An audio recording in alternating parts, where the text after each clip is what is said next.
Furðudýr vikunnar er tjaldur. Þetta er vaðfugl sem er nokkuð algengur við íslenskar strendur. Nokkuð stór, alltaf 48 cm á hæð.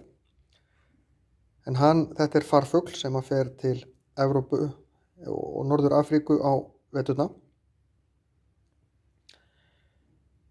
En eins og aðrir vaðfuglar þá sækir hann fæðu í fjöruna og meginfæðan er skelfiskur.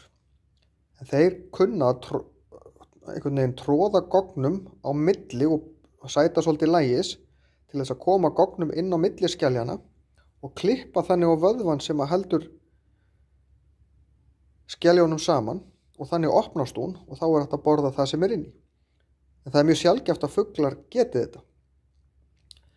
Og þetta er það flókin tækni að það tekur ungana 2 til 3 ár að læra þetta.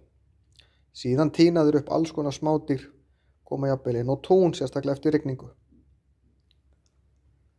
En þetta er fallegur fugl, getur verið svolítið hávær, en þetta er meðal annars þjóðarfugl Færeyinga.